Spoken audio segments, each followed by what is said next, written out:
All right, so today we're doing some stamped concrete, and I'm going to be going over the timing of when to start the stamping in the video. Now that's going to be coming up here real quick. First, just take a look at this location. We're down on the ocean. We're working for the builder here under this house. Now, FEMA is making them build this house way up on these posts because of the flood dangers down here. Today, this is what we're doing. There's going to be a set of stairs coming down from the house onto this landing, and that little square you see in the back to the left now is going to be a elevator shaft. We were hired by the builder just to come in and do this landing part first so they could get the stairs built. To the right is going to be a garage, and then in front here, kind of where I'm standing here, magging the edge, this is going to be all a stamped concrete under the house. Now make sure you subscribe to see the garage slab done, the stamped concrete done, and we're even going to do an epoxy flake coating on the garage slab, so that'll all be coming up in later videos. Subscribe if you haven't, if you want to see that stuff coming up later. Now today's project, we did put dark gray color in the concrete. We're going to be stamping it in astro slate pattern. But the real key to stamping and knowing how to stamp well is the timing of the stamping based on the project you're doing. Now this one's pretty small. It's not in the sun, it's in the shade. That all makes a little bit of a difference. So the size, the location makes a difference. The temperatures definitely make a difference. All your experience level is probably one of the most important things when stamping comes into play. And you know, I'm going to get to show you all those little details that we do in this one. Now I teach how to stamp concrete in the Concrete Underground, so if you want to learn all the tricks and tips and tricks that I teach in there, you can join the Concrete Underground. The link for that is down below. But first, coming up real quick here, I'm going to talk to you a little bit about the timing of getting on this with the stamps. Alright, we're going to be stamping that, so I'd say we got probably an hour and a half. Probably got to worry about stamping it, so we'll be back to check it. We'll just work on the timing of the checking of the stamping so I can show you guys, and we'll be back in probably at least an hour. Alright, so it's been about 40 minutes. We're going to check it. Look at the shade in here. This is beautiful. Where do you think the stairs are going to happen? So, I can press down about 1/4 3/8 of an inch, and that's just about perfect for stamping. So it's been 40 minutes since we got done pouring. And if it was any softer than that, I'd probably give it a few more minutes, and we definitely don't want it any firmer than that. So the timing is just right, about 40-45 minutes after the pour on this one. I can press down, like I said, about 3/8 of an inch, and we're going to get going. Now, as you see, even with my experience, I thought we'd have about an hour when really we had about 40 minutes before we needed to get going. So you got to just keep checking and make sure you check early, because you definitely don't want to be late on something that you're going to stamp. Now what we're doing right now is we're trying to determine like where this slab is most likely to crack. That kind of determines where your joints are going to go. Now these corners, like I'm to the left holding the string, and that corner right there I'm going off from is definitely probably going to want to crack off that corner, and it usually wants to crack diagonal. So we're trying to the builder there to the right, he's telling us where the stairs are going to land on the concrete, so that joint will actually be covered up by the last step. So it doesn't matter if it's a little diagonal or if it's straight right off the same edge of the concrete, it's all going to be covered up. My experience tells me it's more likely to crack diagonally off that one right there. And then you got this one other little one here in front where Darren's edging. I'll end up putting a joint right there too. But that's basically what we're going to do for joints on this. You know, this thing was really thick. We poured it based off the builder's specs, what was on the plan, just the way they had it. They had 4,000 PSI concrete, fiber mesh for reinforcement. We did put a double row rebar around the outside edge. And the thickness of the edge is because there's going to be a step down from this landing down into the garage floor, kind of like where all our stuff is. Plus also a step down onto the stamped concrete patio, which will be out front here where the video camera is. So we got the joint cut. Darren's going over the surface with a funny float, and I'm kind of magging from the edge with a mag float. We always like to do this before stamping, just to kind of take out any little imperfections in the surface that were left maybe by the bull float. Take out the bull float lines. Just this is what we call getting it ready to stamp. And you can kind of tell by just the way I'm magging it, how much pressure I'm putting down, how easy it is to mag the surface. That kind of tells you that it's pretty soft still. It's really easy to mag. And then right after we get done magging on this one, we spray, we're using liquid release today with no color in it. We'll show you how we color this, a secondary color after later on in the process. I'll show you that in the video. We've been using this liquid release a lot lately because it's definitely a lot less messy than the powder. And then you can determine what you think. If you're a stamp guy or if you know anything about stamped concrete, in the end here, when I'm sealing it at the end of the video, you can let me know what you think about, you know, whether using liquid release, clear liquid release with a, like what we call a teak wash, is just as good as using the powdered release. And you can see how much cleaner it is here using just liquid, not getting that fine powder all over the place, not having to wear masks when you're stamping. Makes it so much nicer, we feel. This is one of the little details we like to do, is hit the edges with that roller texture just to give the edges some texture. And I teach why, you know, I'll teach the whys and a lot of the hows in the Concrete Underground or in my stamp course. Now the difference between the stamp course and the Concrete Underground is the Concrete Underground is a monthly subscription, so you pay per month. You could stay 1 month or you could stay, you know, 2 months or a year or whatever you need in there.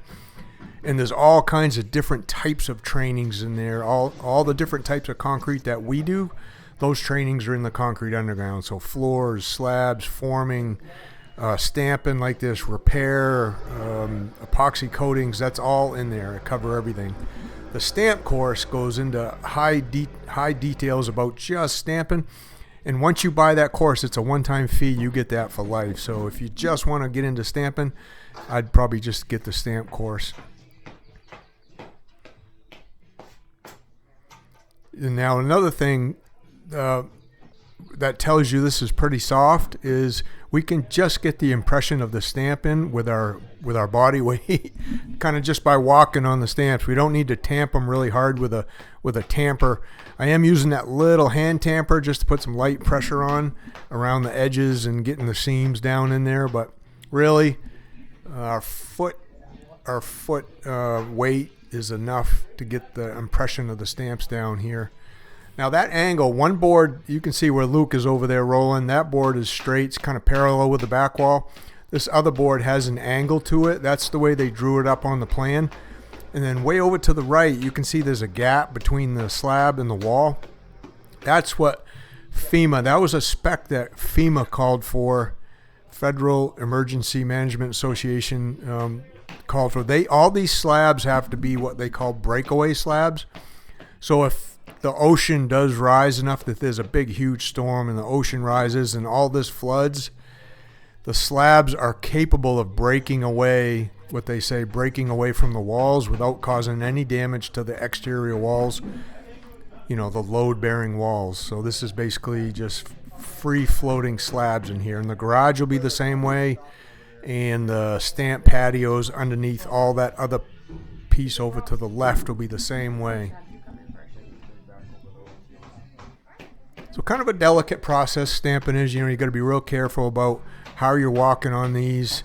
You know, where you distribute all the weight from your body on these. You don't want to make a dip in the surface of the concrete, and if you do, you got to know how to get that out without making a mess, and then getting the impression in there. Now this is looking pretty good.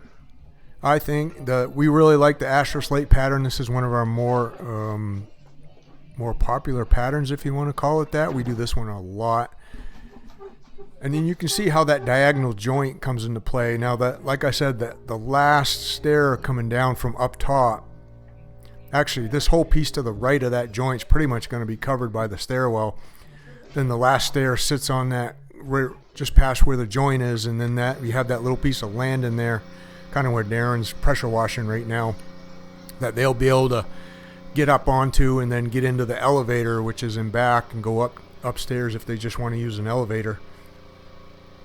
This is day 2. We come back down. If we do need to saw joints in stamped concrete, we would be doing it today. If we hand join them, we do them the same day. But we get it washed, get it all clean, get off. Here's the texture enhancer we're using from Decocrete. We get off all the residual liquid release that dries on there.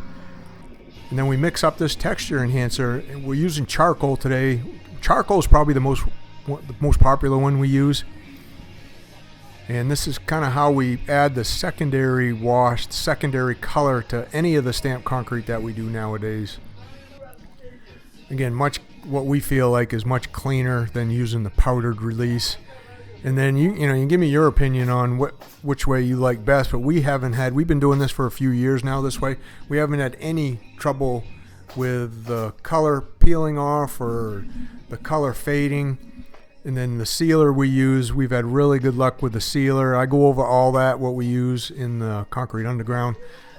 But that's kind of how we apply it right there. We just put it on in excess, brush it around, and we want the color to kind of settle into the lower areas of the stamped concrete, into the joints, and that gives you a really cool secondary color effect after you get it sealed. The sealer is going to make these colors really pop.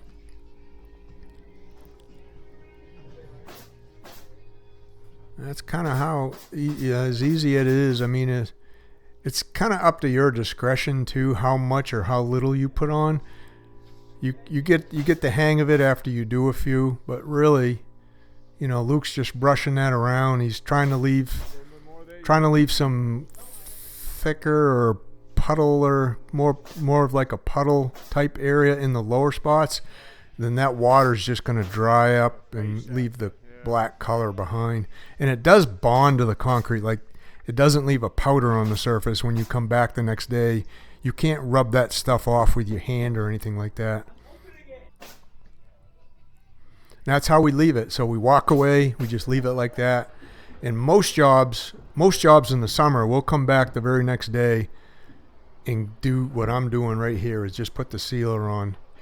Very light coat. I'll put 2 or 3 coats on depending on how I think it looks. You can see how that really makes it pop. This first coat it's really gonna dry up and soak in quite a bit, and it only takes a few minutes. This stuff's got acetone in it, so it cures up really fast. You can get 2 or 3 coats on in 30 minutes really easily. I'm not worried about getting 100% coverage. You can see there I'm going over it pretty quick. Thin is really important here. This is probably 5 minutes after I just sprayed that. You can see how much the color changes just from it drying up. And I'm going to buzz right back over it again, put another coat on. So let me know what you think down in the comments. Again, if you haven't subscribed to the channel, please subscribe. I come out with all kinds of concrete videos. If you're a new subscriber, please put new sub into the comments, and you'll be entered into a drawing to win some of the gear we wear, the hoodies, the t-shirts, stuff like that. Thanks a lot. And check out these 2 videos that are popping up right here, please.